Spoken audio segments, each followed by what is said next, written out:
नमस्कार दोस्तों, आज के इस वीडियो में आपको बताऊंगा कि आपका जो है यानी कि बैंक अकाउंट में प्रॉब्लम क्या है कि आपका अगर स्कॉलरशिप का पैसा नहीं आता है, कभी नहीं आता है, या आपका यानी कि स्नातक का यानी कि ग्रेजुएशन का अगर आप ग्रेजुएशन पास किए हैं और ऑनलाइन की जो आपको फर्स्ट डिवीज़न या प्रोत्साहन योजना जो मिलता है राशि, वो आपको नहीं मिला है, तो आपको एक बोलता है कि सीडिंग करना होगा। आधार सीडिंग आपको कैसे करना है, एनपीसीआई से लिंक करना है आपका बैंक अकाउंट, यानी आधार सीडिंग है या नहीं है।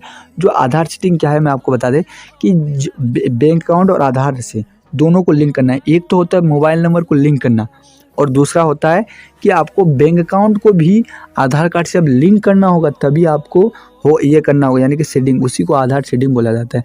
तो आधार सीडिंग करने के लिए आपको करना क्या पड़ेगा, एक फॉर्म भरना होगा। वो फॉर्म आपको मिलेगा कहाँ, आज की इस वीडियो में आपको ये फॉर्म भर के बताऊंगा।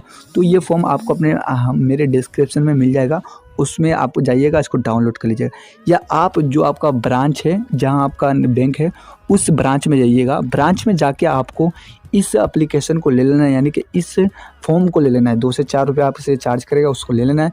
लेने के बाद आपको यहाँ लिखा हुआ दिख रहा है application for linking sending Aadhaar number and receiving DBT benefit. DBT का फुल फॉर्म होता है direct benefit into bank account. ठीक है, बैंक अकाउंट कर देना। करने के बाद आपको एनपीसीआई मैपिंग लिखा है, तो द ब्रांच मैनेजर लिखा हुआ है। द ब्रांच मैनेजर के नीचे आपको बैंक दिख रहा है, तो बैंक का नाम, सेंट्रल बैंक, स्टेट बैंक, जो भी बैंक है उसका बैंक का नाम, बीओ यानी कि ब्रांच ऑफिस, ब्रांच कहाँ है आपका, बैंक का ब्रांच क्या है वहाँ लिख देंगे दूसरा नंबर में। उसके बाद आपको यहाँ डेट दिख रहा है, डेट लिख देंगे, जो डेट पे आपको यानी कि ये करना है, यानी कि एप्लीकेशन फॉर्म को लिंक करना है, यानी कि आपको सीडिंग करना है। सीडिंग करने के लिए तो डियर सर है यहाँ है, उसके बाद डियर सर लिखने के बाद आपको यहाँ लिखना है I am having a saving account, bank account, तो बैंक अकाउंट नंबर एक नंबर में, और दूसरा नंबर में मिस्टर मिसेज है तो आपका नाम लिखना है। नाम लिखने के बाद जैसे ही नाम लिख देंगे, दोनों को नाम लिखने के बाद कहाँ सबसे पहला नंबर में आपको I having a saving bank account number, आपको bank account number in the name of Mr Mrs, जो भी आपका बैंक का नेम है, यानी कि जो ब्रांच जो यानी कि मतलब जिसका बैंक है उसका नाम लिख देंगे। लिखने के बाद अब आपको ये दोनों चीज़, 4 चीज़ करना है, बैंक का नाम और बैंक अकाउंट नंबर, उसका नाम, ब्रांच नेम और बैंक का नाम और उसका डेट लिख देना है। ये चारों चीज़ पांचों चीज़ लिखने के बाद तीसरा नंबर में अब आपको क्या करना है कि आपका कौन सा बैंक अकाउंट, पहले अगर बैंक अकाउंट था जो जुड़ा हुआ, उस बैंक अकाउंट को अगर हटाना है तो हटाने के लिए आपको क्या करना होगा, तीसरा वाला ऑप्शन चूज़ करना होगा। आपको यहाँ दिख रहा है तीसरा वाला ऑप्शन चूज़ है, पहला में ये भरे, दूसरा में यानी कि नाम, और तीसरा में आपको यहाँ दिख रहा होगा, अभी तीसरा दिखाते हैं आपको। यहाँ जो आपको बता रहा है कि डीबीटी का मतलब माध्यम से पैसा आता है, डायरेक्ट बेनिफिट ट्रांसफ़र।